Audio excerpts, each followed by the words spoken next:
하나님 말씀은 구약성경 레위기 15장 32절 33절 말씀입니다. 우리 같이 한 목소리로 함께 읽겠습니다. 이 규례는 유출병이 있는 자와 설정함으로 부정하게 된 자와 불결리에 앓는 여인과 유출병이 있는 남녀와 그리고 불결한 여인과 동침한 자에 대한 것이니라. 아멘. 이제 32절과 33절은 15장에서 다룬 이 규례의 가치 그리고 그것의 의미가 얼마나 큰 것인가 하는 것을 다시 한번 정리함으로써 그것을 강조하고 있습니다. 여기 지금 규례라고 번역이 되어 있습니다만 사실 이제 토라입니다. 토라. 그러니까 지금 이제 우리말로 번역할 때도 이 내용으로 이렇게 보면 이제 규례 같단 말이죠. 그런데 이것은 규례가 아니고 토라입니다. 이거는 이제 다음 시간에 이제 그 율례, 명령, 계명, 율법 이런 걸 이제 다음 시간에 한번 정리를 하려고 하고요. 이 규례는 할 때에서 토라입니다. 그래서 이건 근본 조항이다 이 말이죠. 근본적인 겁니다. 그래서 이것이 굉장히 무게감을 더 주고 있다.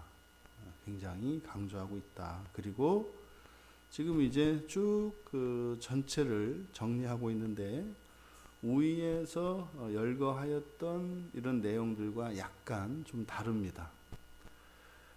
전체 5가지. 첫 번째 유출병 있는 자. 유출병 있는 자 이렇게 이거는 이제 오역입니다.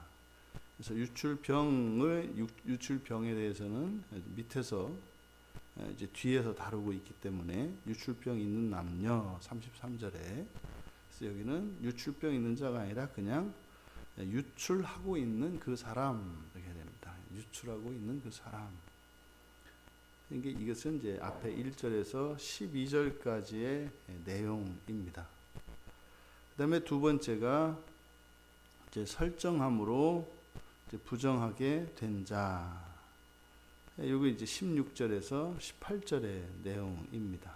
그래서 이것은 생리적으로 이렇게 유출이 있는 설정이 되는 경우 그리고 남녀의 동침에 의한 경우 이제 모두를 포함을 합니다. 그리고 이제 불결리에 앓는 여인 이렇게 되어 있는데 생리 중인 여인을 말하는 거죠. 생리 중에 있는 여인 19절에서 23절의 내용이고 그리고 이제 유출병 있는 남녀 이게 이제 13절에서 15절 왜냐하면 이제 남자와 여자를 같이 다루고 있기 때문입니다. 그리고 25절에서 30절의 내용을 요약한 거죠. 그러니까 이거는 이제 생식기에 이제 병이 있는 사람이고 위에서는 남녀를 따로 다루었습니다만 여기서는 같이 남녀로 모두 묶어서 이야기하고 있습니다.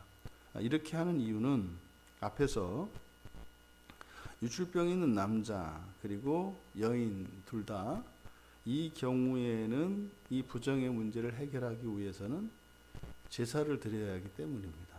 속죄제와 번제를 드리기 때문에 이 둘을 똑같이 그 제사를 기준으로 묶고 있는 거죠. 그래서 남녀로 묶은 이유는 이 경우에는 반드시 제사를 통해서 정결을 회복해야 한다 하는 것을 이야기하는 것이고 또 남자의 경우에는 이제 설정과 관련되어진 것이고 여인들에 관한 경우는 이제 피에 관계됩니다. 그러니까 피와 씨를 동일하게 다루고 있는 것을 보게 됩니다. 그러니까 여기서 이제 피나 씨나 둘 다 부정의 원인인데 이것은 둘 다 생명에 직결되어 있기 때문에 그래서 동일하게 다루고 있다. 그러니까 동일한 무게를 두고 있다라는 것을 나타내기 위해서 이렇게 유출병이 있는 남녀를 묶어서 이야기하고 있는 것으로 보입니다. 그리고 이제 5번째가 불결한 여인과 동침한 자. 이것은 이제 생리 중에 있는 여인과 동침한 경우입니다. 지금 여기에서 열거한 5가지의 경우들 그러면 전부 부정의 불결한 사람들이고 부정의 원인이 되는 사람들입니다. 근데 위에서 우리가 살펴보았던 것은 그로 인하여 이제 이들과 접촉을 하게 되면 이제 전염성에 대해서 많이 강조가 돼 있었죠. 접촉을 하기만 해도 또 물건을 닿기만 해도 뭐 이런 식으로 주로 이 부정으로 인하여 이제 파급되어지는 그런 부정적 효과들에 대해서 이제 쭉 위에 열거했었습니다. 그러니까 이런 경우에 사람들과는 접촉하지 마라 라는 것이었죠. 그래서 위에 있는 내용들은 사실상 그 병에 걸리지 않은 또 그 부정하지 않은 사람들을 위해서 이 규례가 주어진 것처럼 보였다고요. 아, 이런 사람은 조심해야 되겠구나. 아, 이런 경우에는 내가 부정하지 않도록 이래야 되겠구나.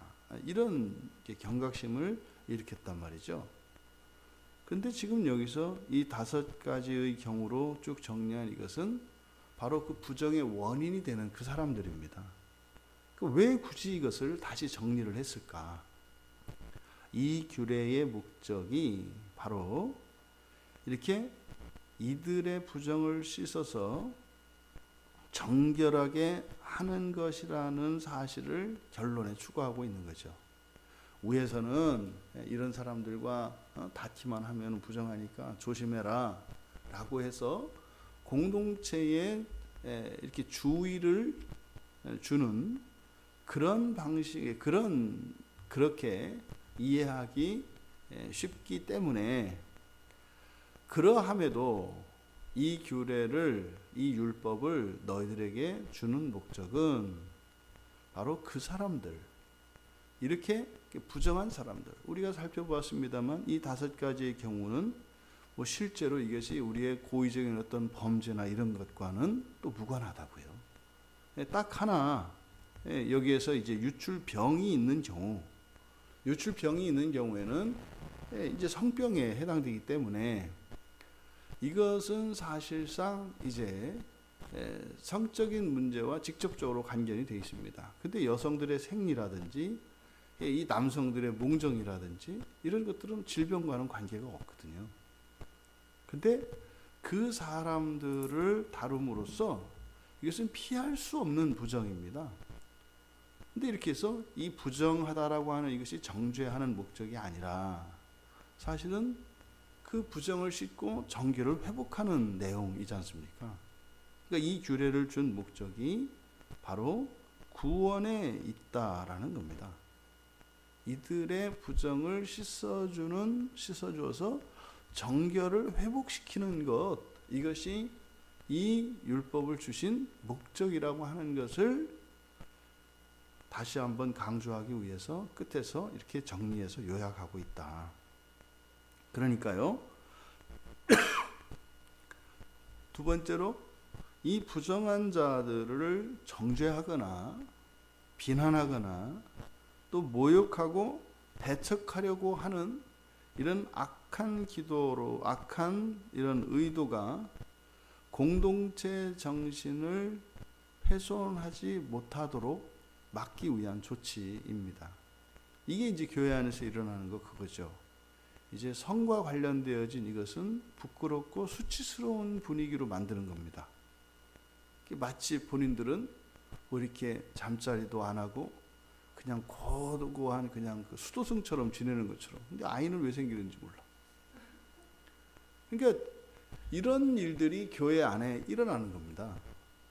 그래서 아니라는 거죠. 지금 여기에서 이 생리와 설정과 관련하여서 부정을 이야기하는 것은 그것이 그 사람, 그 개인들의 어떤 특별한 결점이나 흠결사항에 대해서 이야기하는 것이 아니라 우리의 생명이 얼마나 철저하게 원죄로 인하여 오염되었는가를 가르쳐 주는 것이고 이것은 절대적으로 하나님의 구원이 필요한 것이고 또 하나님은 그래서 그들의 부정을 씻고 정결할 수 있는 길을 은혜로 지금 주고 있다는 거죠.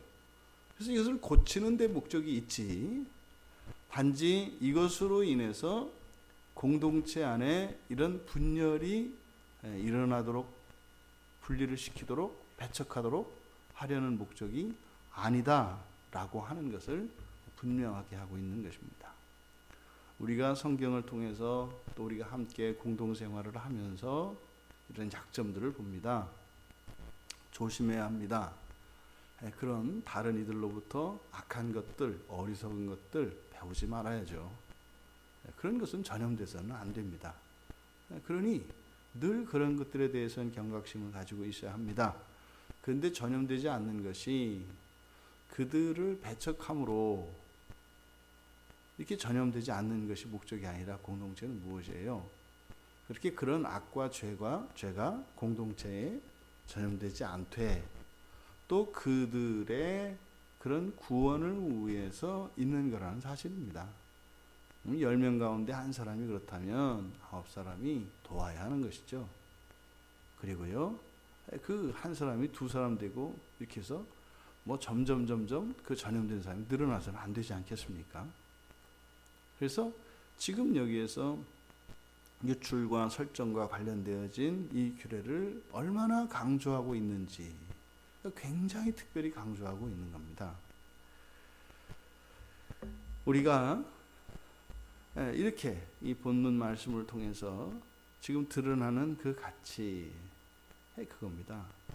부정한 사람의 부정하다는 사실을 드러내는 것, 그리고 어떤 기준에 의해서 부정한 자와 거룩한 자를 나누는 것이 목적이 아니라 그들을 치료하고 그들의 정결을 씻기 위한 것이라는 거죠. 우리의 교회 공동체가 그런 것입니다. 우리가 또한 오늘 하루하루를 살아갈 때 이 사실을 잊지 말아야 할 것입니다. 우리가 이제 하늘에서 이렇게 내려다 보면 우리가 생활하는 공간이 있지 않습니까? 우리가 밟는 땅이 있고 우리가 머무르는 장소가 있고 우리가 접촉하고 만나는 사람들이 있습니다. 그 사람들 가운데에서는 그 사람들 가운데 어느 누구도 완전한 그리고 순결한 생명을 가지고 있는 사람은 없습니다. 철저하게 완전히 이렇게 오염되어진 죄 가운데 있습니다. 원래는요, 이제 우리에게 전염되게 돼 있었지 않습니까? 그런데 그리스도께서 완전한 의를 우리에게 전가해 주셨기 때문에 그들이 우리에게 그들의 죄로 인하여 그 불결과 부정이 우리에게 전염되는 것이 아니라 우리들을 통하여 그 부정이 정화된다는 사실입니다. 여기서 물로 씻고 제사를 드리고 합니다. 물로 씻는 것은 이제는 우리들 그리스도인들과의 만남입니다. 그리고 그리스도인들을 통하여 복음이 그들에게 전하여질 때 그런 불결들이 씻어집니다. 그리고 결국에는 근본적인 것은 하나님 앞에서 예배를 통하여 완전히 회복되게 되는 거죠.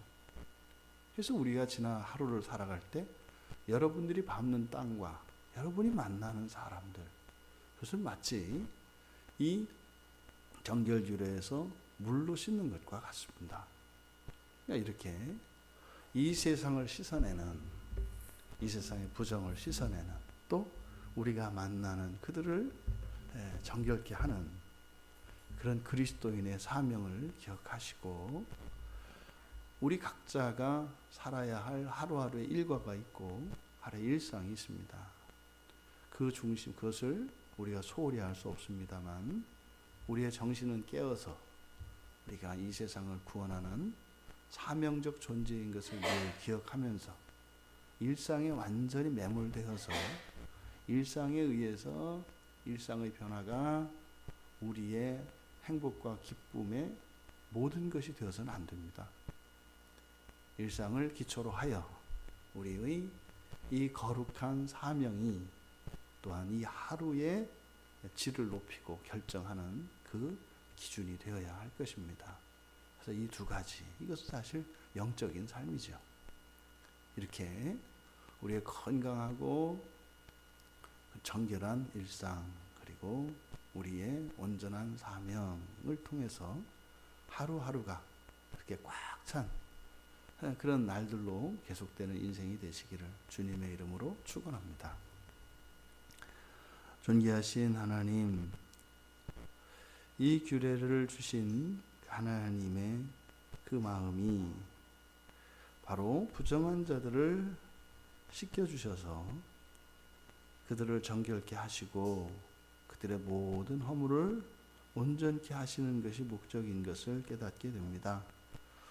저희들이 세상을 살아갈 때 하나님의 그 가르침을 잊지 않게 하여 주셔서 이 세상으로부터 또 불결한 자들로부터 그 부정이 우리에게 전염되지 않도록 주의하는 것에서 그치지 않고 물의 역할을 감당하며 이 세상을 정화시키는 거룩한 삶을 살게 하여 주시옵소서.